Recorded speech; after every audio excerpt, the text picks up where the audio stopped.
So the rest of the country is about to get really jealous when you see the Calgary Real Estate Boards monthly statistics package. It is by far the best statistics package in the country.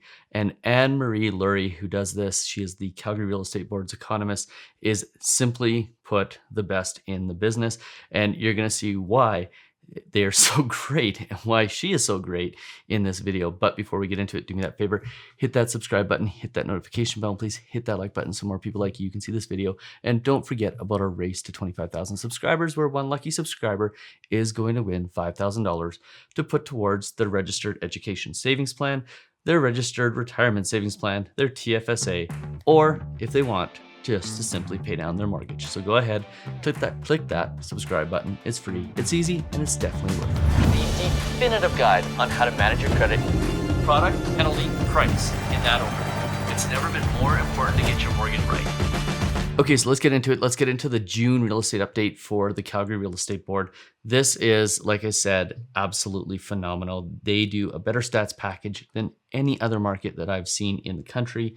It is simply phenomenal that they put out these reports on a monthly basis. The one I'm going to show you today is 29 pages long. I'm not going to cover all 29 pages. I'm going to show you quite a bit of it though, and I'm going to obviously update you on what's happening in the Calgary real estate market. So let's hop right into it.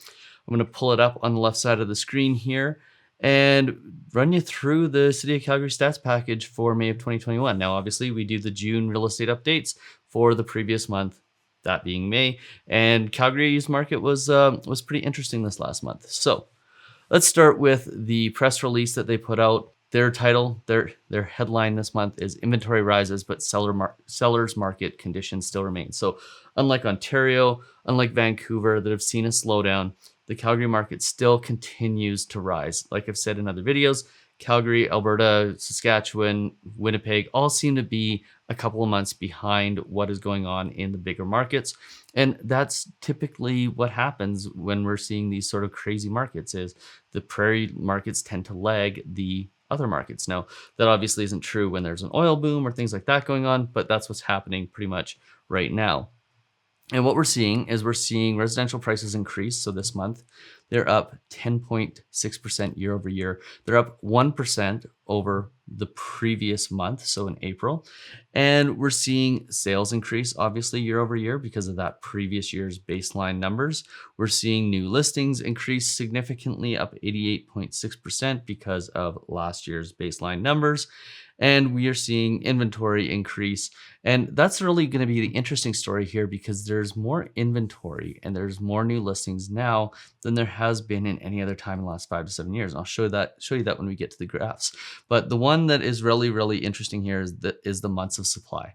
And basically, when you look at months of supply, typically anything less than 3 months of supply, so the number of houses available compared to the number of houses selling and how long it would take to work through all the inventory, anything under 3 months is typically considered a seller's market. Anything over 3 months is typically considered a buyer's market. So right now we're seeing very little supply compared to the number of potential buyers that are out there. And that seems to be being a continuing trend through June. Now, as we kind of go through this stats package, and like I said, you're going to see that this is one of the best stats packages out there. They give us all kinds of numbers. They give us detached, semi-detached, row, and apartment numbers. By the way, that average price of $455,200 that you see here, this is the total price. So it's based on all of the categories of real estate, not just on one. So a lot of the other markets, they'll do just detached, and they'll use that as their average home price, which doesn't really factor in what's happening in the condo market and so forth. It kind of makes it seem like their values are higher than what they actually are. But in Calgary, they use a balanced approach that brings in all the different types of properties. Some of the amazing things that they do, Anne-Marie really puts a lot of effort into these on a monthly basis. You can see she breaks out individual parts of the city. So if you live in the west end of the city like I do, houses aren't performing necessarily as well as they are if you live in the south end. If you're in the south end right now, you're making bank on your properties because a lot of people are moving around in those areas. And there's a reason for that. And that's because the values of properties in that south area are very much in line with the most active parts of the real estate market. You're going to see what I mean by most active parts of the real estate market when we get to the graph section, and specifically the piece that breaks out the activity in different areas and different price points. So really in-depth market statistics here, and just a more in-depth approach than what we get in any of the other markets. Now, that's not to say that the other real estate boards aren't doing the same sort of statistics and they aren't doing the same sort of analysis. They just aren't publishing them in the same way that the Calgary Real Estate Board does. So then taking a look at supply versus price trends, when you take a look at the amount of supply, you see supply coming down and the prices tend to go up. Back in 2006, 2007 here, after the big price boom in 2006, you see supply starting to come up and you see increases in prices starting to come down. Now, one thing to note here is that the red line, the year-over-year benchmark price change, this is percentage change in prices. This isn't the actual price trend, because if this was the price trend, what you would see is a graph that more goes up. So this just shows that when you have changes in supply, you have fairly correlated changes in the percentage change in housing prices. And if we kind of continue on here, you can see they have all sorts of really great data. Median price, average price is also included, so you can go through and you can extrapolate the pieces of data that you want. And then going in and looking at different districts of the city, and going through and taking a look at the different districts of the city and the percentage of sales and the number of sales that happen in any given year. So what you can see is back in 2012, 13, 14, we had a pretty high number of sales. And then when oil crashed, we saw the number of sales in the Calgary market come down. And then now we're at basically record levels of sales again, which is why housing prices are increasing. So pretty obvious stuff there.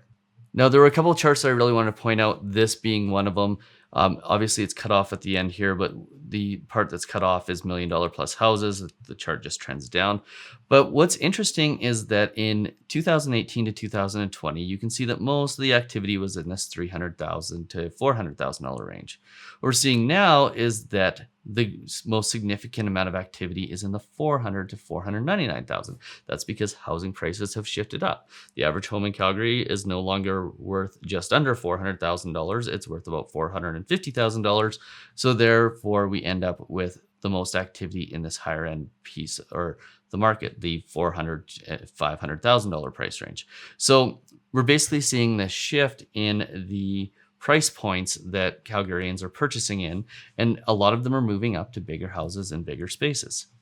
Now, this is my favorite page every single month out of the Calgary Real Estate Board stats package, and it goes through, it has a whole bunch of graphs. The ones that I think are really important for the purposes of a June market update are the City of Calgary total sales. You can see the sales growth back in 2011 to 2014. You can see the trend line of where sales typically are over a 10-year period. And what you can see right now is that compared to 2020 and 2019, sales have been up pretty significantly this year. So really cool graph there. Obviously, we can look at total inventory and sales. We've got the benchmark price in the last part where I talked about the fact that you'd see a trend up. Here's our benchmark price increasing over the last few months here. And total price change graph here, kind of a cool graph with average price versus median versus benchmark. So you can see how median versus average price sort of play together. Sometimes, in this case, you see median price has gone up significantly, but average price has gone up less accordingly.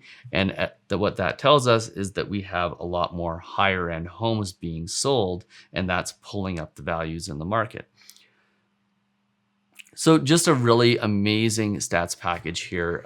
Page 12, like I said, always my favorite page, assuming they don't move it, but really significantly more comprehensive than what any other market puts out. When I started doing the national real estate updates in, I think it was February when I did the first one, I was actually really disappointed with the level of statistics and the level of data that was available from our different real estate boards across Canada.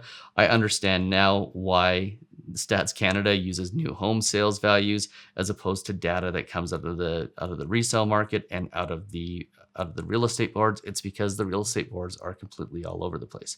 Now, they've obviously made efforts to make that better by having the CREA, the Canadian Real Estate Association's total market index, the benchmark price across the country. but not all boards use that in the same way and put as much emphasis on it. So really what we get is we get this really weird set of data across the country. And when we're putting out a video like the national forecast or the national update, basically what ends up happening is we end up having data that is, all over the map with respect to how it's being taken and how it's being collected. We have benchmark in Vancouver. We have average price in Toronto. We have average price in Manitoba and Winnipeg, and that's for detached homes, not the overall market. So it really doesn't give you a really clear picture of individual markets versus other markets. But what I hope is that by putting out this video and videos like this, and talking about the virtues of the Calgary Real Estate Boards data package, that hopefully other real estate boards will pay attention and up their game just a little bit when it comes to their statistics. So if you found this video useful, do me that favor, hit that subscribe button, hit that notification bell, please hit that like button so more people like you can see this video. And don't forget about our race to 25,000 subscribers. I sincerely hope that it is you that wins that $5,000. But you got to be subscribed to win, so go ahead, click that subscribe button. It's free, it's easy, and I certainly think it's worth it. Cheers.